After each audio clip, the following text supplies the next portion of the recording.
So it's been a couple weeks since my last MMO news video. Christmas hit, New Year's hit, and then, well, there was a general lack of news in the genre. Which makes sense, nobody really wants to work during that time of year. Everyone wants to spend it getting fat with family and friends. However, with the new year comes new information, and let me tell you, a lot has happened over the last couple weeks. So unbuckle your belt, let your New Year's gut hangover, and prepare yourself for the first of many weekly bites of MMORPG news. Also, do note that I currently do have a cold, so if I sound kinda nasally, I guess, yeah, then you know why. Nevertheless, I shall push through this because I absolutely must bring you all the news because it has become essentially my duty as your #1 source of MMO news.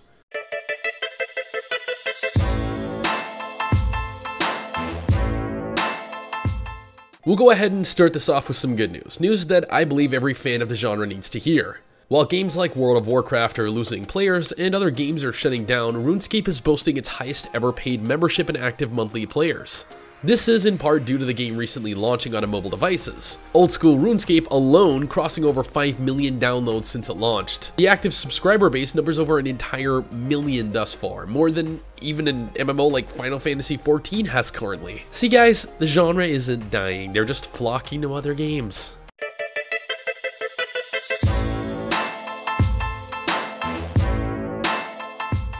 Now, in sadder, I guess more unfortunate news, Rose Online will be shutting down on February 11, 2019. Warp Portal, the publisher behind the game, announced the closure via their official Facebook page. In preparation for the shutdown, Warp Portal have since shut down the in-game store, with players able to transfer any remaining premium currency to Warp Portal's other games free of charge. Warp Portal's other games include games like Ragnarok Online and Ragnarok Online 2, Dragon Saga, and the recently released Record of Lodoss War.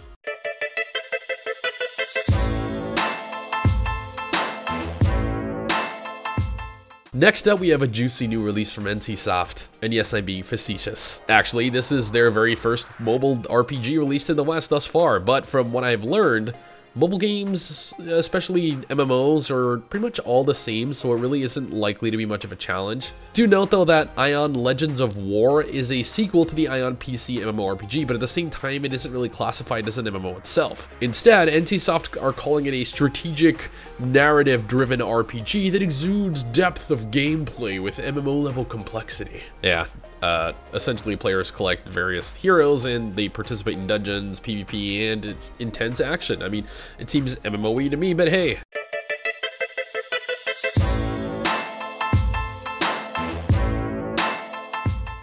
QC Games, the team behind the upcoming ARPG Breach, have announced that the game is currently purchasable via Steam, starting at $25 and finishing at $100.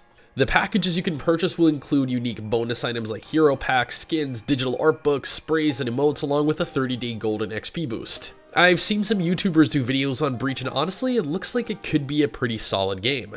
They go on to say that Breach is supposed to disrupt the traditional action RPG genre by fusing explosive combat, RPG-like depth, and a flexible, customizable, open-class system. What this means is that players are essentially allowed to build their own custom heroes, so cool?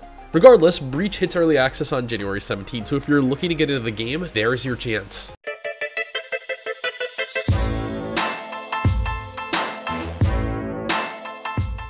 With the ridiculous success and popularity of the Battle Royale genre, every game developer seems ready and willing to just suck that dick dry. Black Desert is the most recent MMO to fall victim to it, and although I'm sure some people are eagerly anticipating it, I'm just not. But I mean, hooray, instead of fixing Black Desert's current issues, we're getting an in-game Battle Royale mode, woohoo!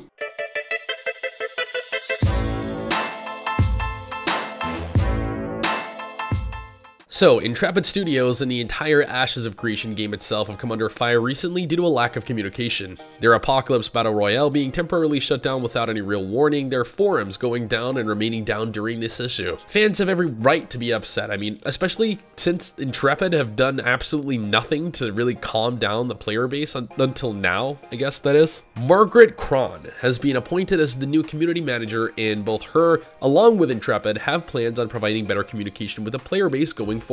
So, you know, there's that.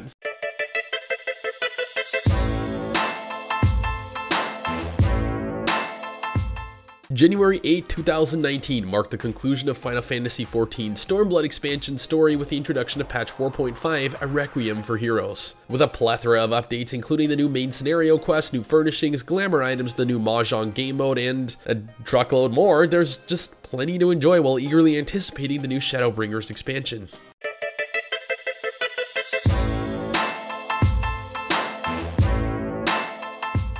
While the West is still enjoying games like Path of Exile, South Korea is enjoying the recently released Lost Ark.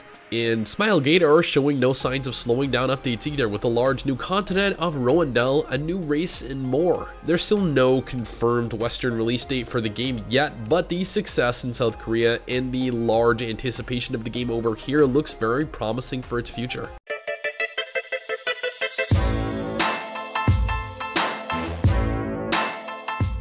This is a title that I never thought would ever really make it into a news video, but here we are. 2019 has just begun and I've already been proven wrong. Recently, Arco Erida uploaded a video that supposedly shows leaked footage of an in-development console port of the PC MMORPG Perfect World. The game is being built on Unreal Engine 4 and has plans on being released on both the PlayStation 4 and Xbox One in 2019. When exactly is unconfirmed. Now, whether or not this is 100% legit remains to be seen, but the game looks to incorporate an entirely different combat and graphical system. FPS issues aside, I mean, at least it isn't on mobile.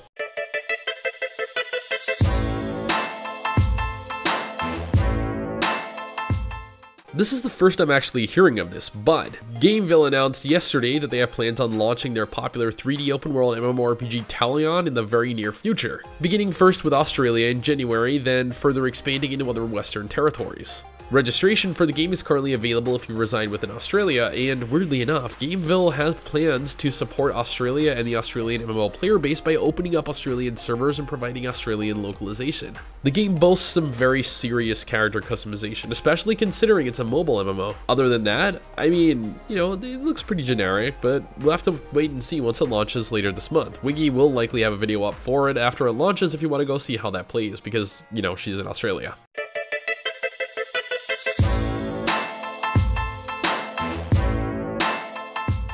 Now, I know there are still a few of you out there that play this, and according to Steam, there are still a few thousand of you enjoying it. So, I mean, for those of you, you'll be happy to know that NeoWiz yesterday dropped a patch featuring a new endgame dungeon. Honestly, adding a single dungeon that has a 24-hour lock on how often it can be run doesn't really seem like it's what the game needs to be revitalized, but hey, what do I know?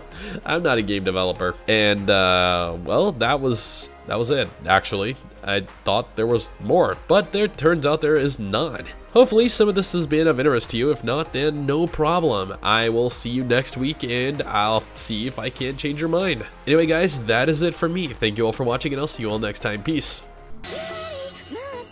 Thank you for watching this video. If you enjoyed it, drop a like, leave a comment, consider subscribing to my channel over here, checking out another video, or following both WIGGY and I on Twitter at ByteSTIX and ByteWIGGY to just chat or hang out.